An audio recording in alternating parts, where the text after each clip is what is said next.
Good morning, everyone. Welcome back to Reading Through the Bible in a Year. I'm sorry we've missed a few days. It's been really busy around the house here. Trying to get appointments in and taxes done and all kinds of stuff. So let's get back with the program. We're going to be back in 1 Kings, chapter 16 and 17. I think I can get through. Yeah. 1 Kings chapter 16 and 17. Then the word of the Lord came to Jehu, the son of Hanani, against Baasha, saying, Forasmuch as I exalted thee out of the dust, and made thee prince over my people Israel, and thou hast walked in the way of Jeroboam, and hast made my people Israel to sin, to provoke me to anger with their sins, behold, I will take away the posterity of Baasha, and the posterity of his house, and will make thy house like the house of Jeroboam, the son of Nebat. Him that dieth of Baasha in the city shall the dogs eat, and him that dieth of his in the fields shall the fowls of the air eat.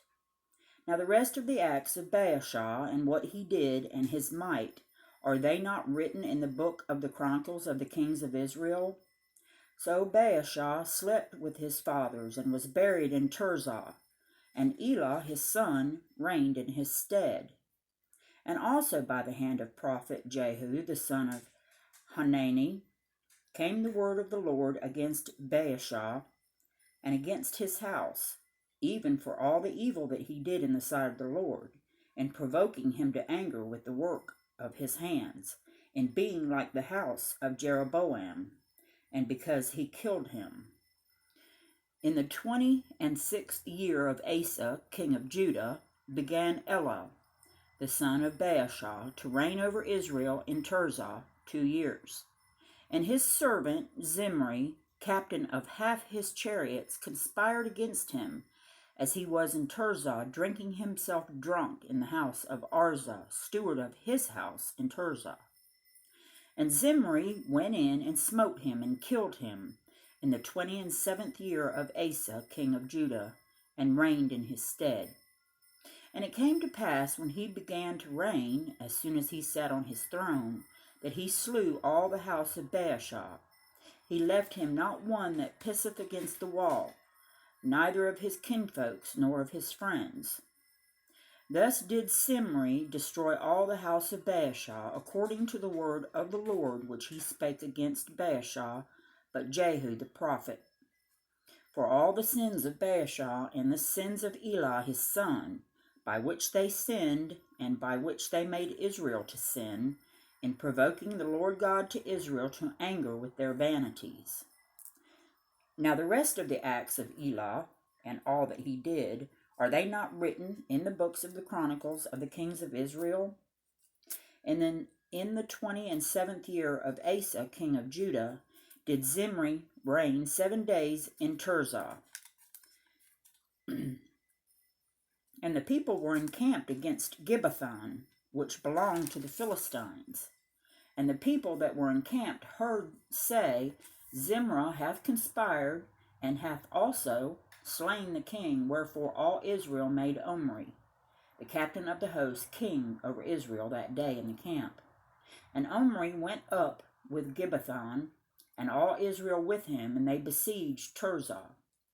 And it came to pass, when Zimri saw that the city was taken, that he went into the palace of the king's house, and burnt the king's house over him with fire, and died.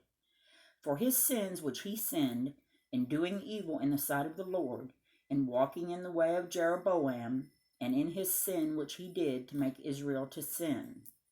Now the rest of the acts of Zimri, and his treason that he wrought, are they not written in the book of Chronicles of the kings of Israel? Then were the people of Israel divided into 2 parts. Half of the people followed Tibni, the son of Githnoth, or Ginoth, to make him king, and half followed Omri. And the people that followed Omri prevailed against the people that followed Tibni, the son of Ginath, so that Tibni died and Omri reigned. In the 31st year of Asa, king of Judah, began Omri to reign over Israel 12 years. 6 years reigned he in Tirzah. And he bought the hill Samaria of Shemer for 2 talents of silver, and built on the hill, and called the name of the city which he built after the name of Shemer, owner of the hill Samaria. And Omri wrought evil in the eyes of the Lord, and did worse than all that were before him. For he walked in the way of Jeroboam the son of Nebat, and in his sin wherewith he made Israel to sin, to provoke the Lord God of Israel to anger with their vanities. Now the rest of the acts of Omri which he did, and his might that he shewed, are they not written in the book of the Chronicles of the kings of Israel? So Omri slept with his fathers, and was buried in Samaria, and Ahab his son reigned in his stead. And in the 38th year of Asa king of Judah began Ahab the son of Omri to reign over Israel. And Ahab the son of Omri reigned over Israel in Samaria 22 years. And Ahab the son of Omri did evil in the sight of the Lord above all that were before him. And it came to pass, as if it had been a light thing for him to walk in the sins of Jeroboam the son of Nebat, that he took to wife Jezebel, the daughter of Ethbaal, king of the Zidonians, and went and served Baal and worshipped him. And he reared up an altar for Baal in the house of Baal, which he had built in Samaria. And Ahab made a grove, and Ahab did more to provoke the Lord God of Israel to anger than all the kings of Israel that were before him. In his days did Hiel the Bethelite build Jericho. He laid the foundation thereof in Abiram, his firstborn, and set up the gates thereof in his youngest son, Segub, according to the word of the Lord, which he spake by Joshua the son of Nun. Chapter 17.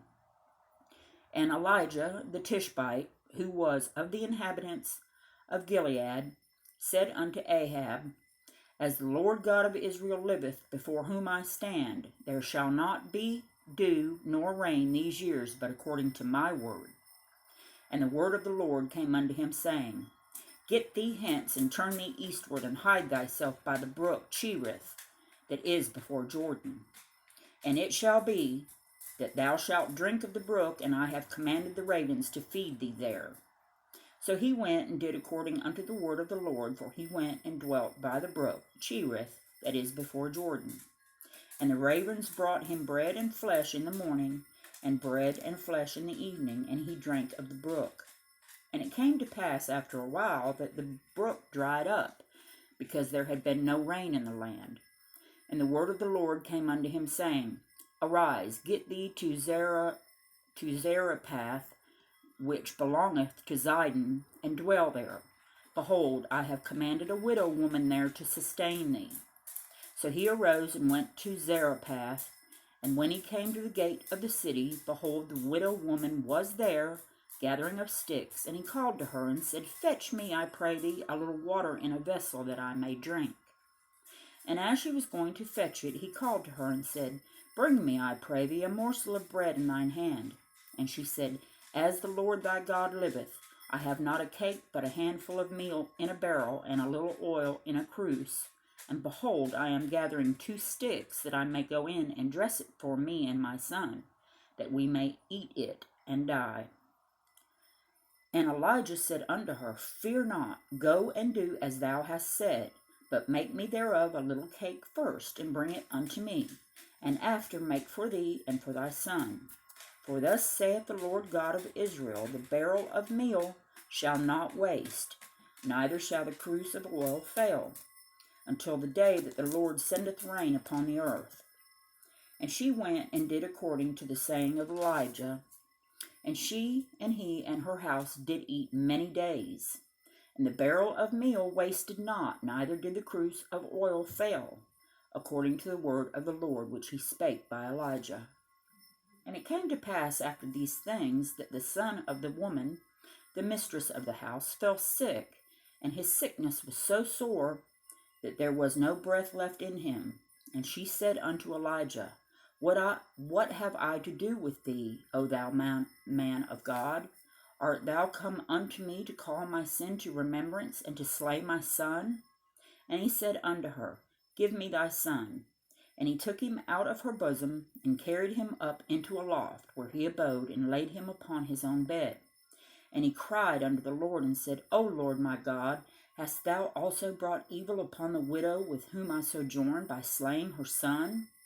And he stretched himself upon the child 3 times, and cried unto the Lord, and said, O Lord my God, I pray thee, let this child's soul come into him again.